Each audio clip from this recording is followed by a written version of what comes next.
but I don't take it a step further. You know, photography books are like a way that photographers distribute their work. Right. And those two projects I probably could have done more with, but sort of after I did them and had to show them a couple places, I wanted to move on, or I didn't want to do the drudge work of, right. And so that's been a regret I have. When I look at those images, you know, the waiting series is incredibly powerful and incredibly intimate, right? And I feel like that sort of thing doesn't expire, right?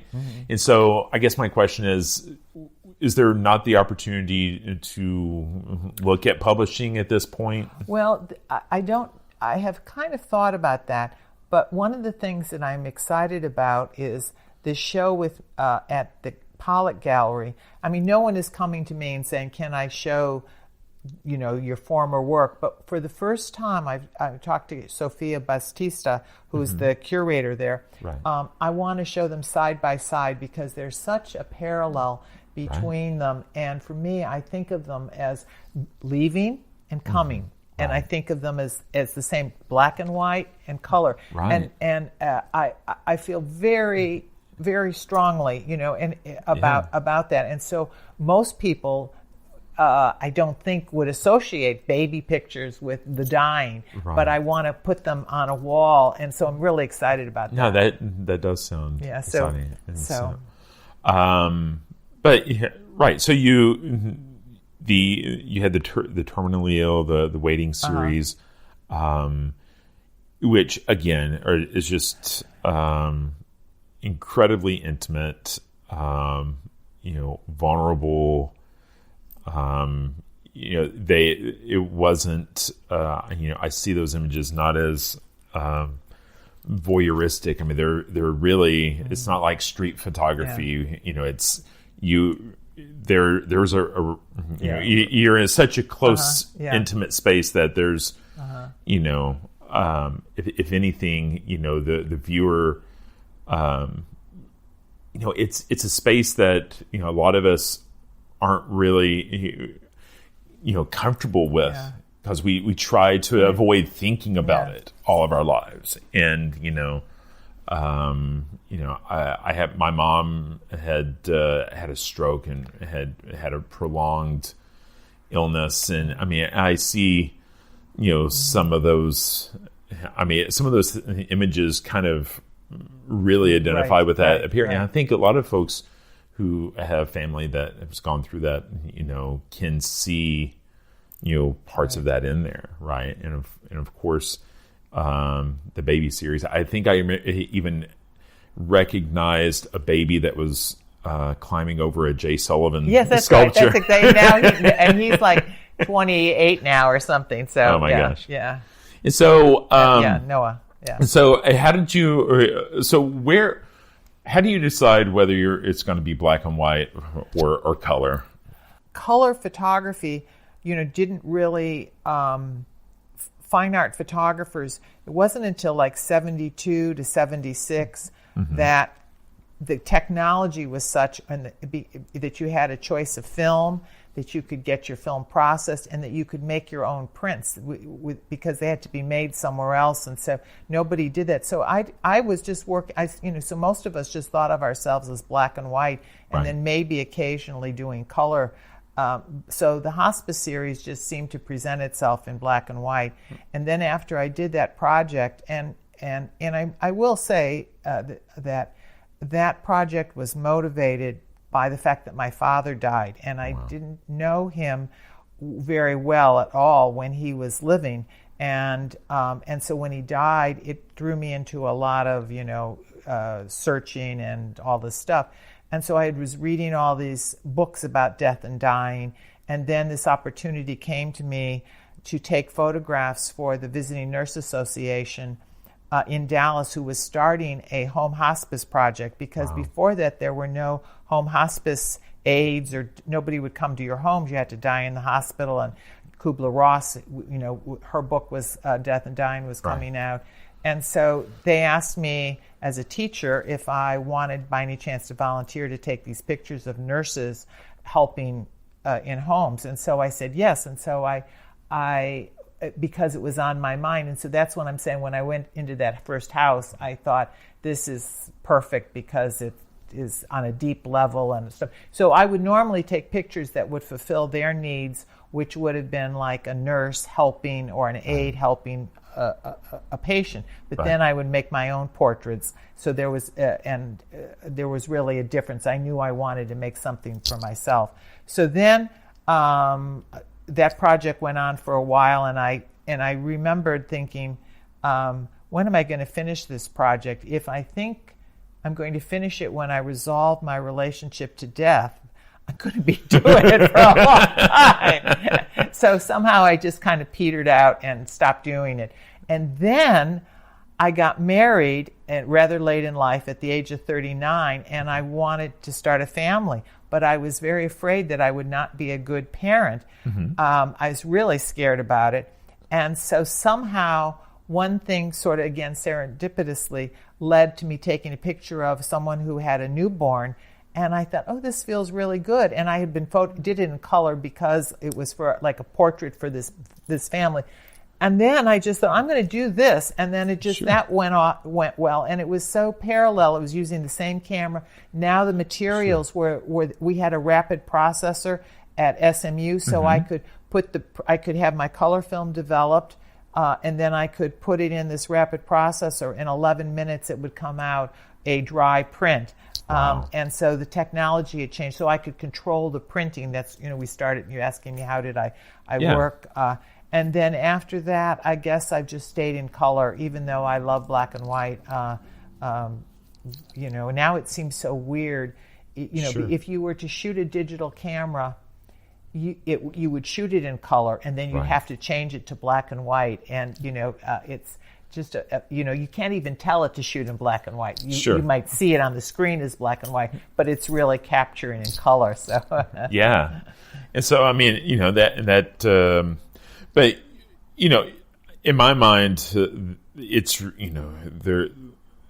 there's the whole issues of, black and white really accentuates things that are related to value and composition. And, by eliminating the color, you're eliminating a certain amount of distraction that is involved with, compositionally,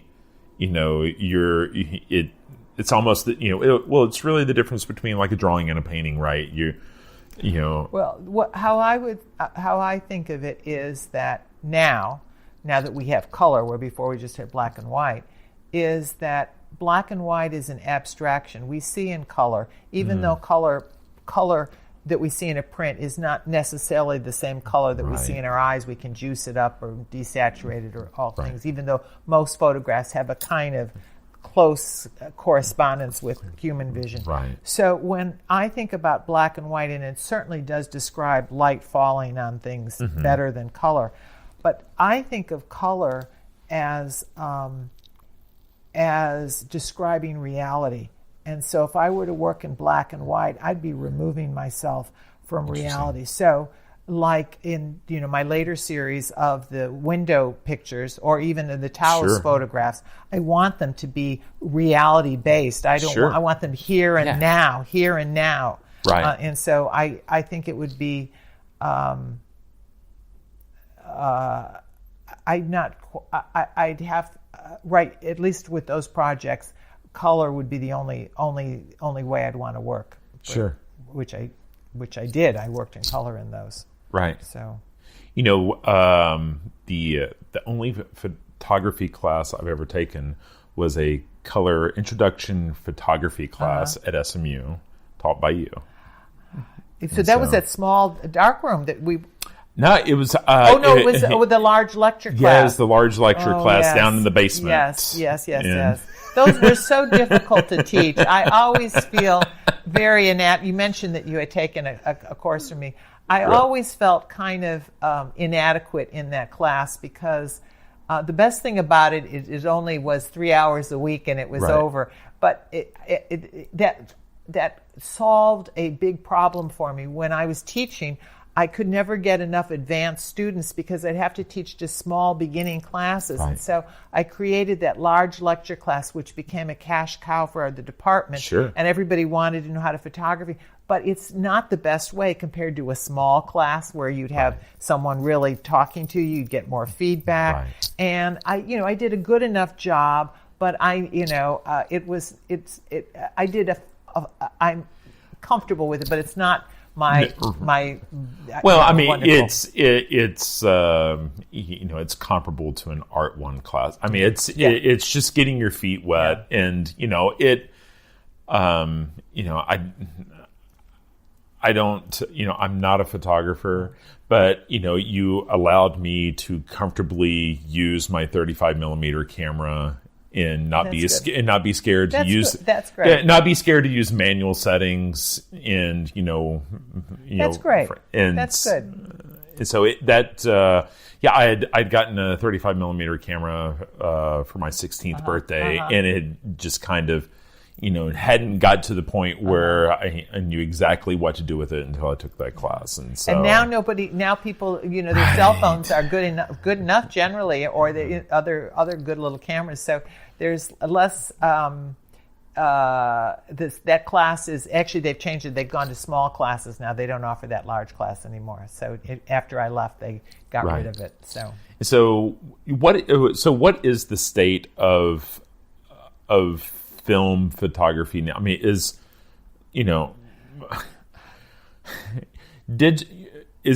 everyone working digitally, or is working with film kind of a purist pursuit, or? Well, I would say that most of the people of my generation, not all of them, have transitioned into digital for just reasons for material being available, and it sort of depends on the format that you were, if you worked with 4x5, it's been harder, but most of us of my generation have adopted digital. The people who are doing film are ones who have come to film after digital, as opposed to film first and then digital. And they're people who are doing, for two reasons. You get actually kind of serious artists who, again, who are wanting to do something with the materials in some ways, pushing them, pulling them, like, I mean, there are a few people making straight photographs in black and white now, but not, they're doing something to the process. And then you have, this is very funny and rather sarcastic of me, but I have seen students taking beginning black and white classes at SMU, and they're taking pictures that they're just trying to get it, sharp and clear, and they're not trying to do what I was saying. This other group that's trying to muck around with the material, and they think that they're like producing these amazing things, and they're discovering, light on a curtain or something. Or I don't know. It's so funny. It's like, obviously these people are born. All of the stuff they're doing, I have seen a billion years ago, and they're experiencing it as fresh and new and exciting. And I guess that's good. But in terms of our history, well, let me back up. When at SMU, when they taught printmaking, originally they taught lithography, and then they got rid of those lithographic stones.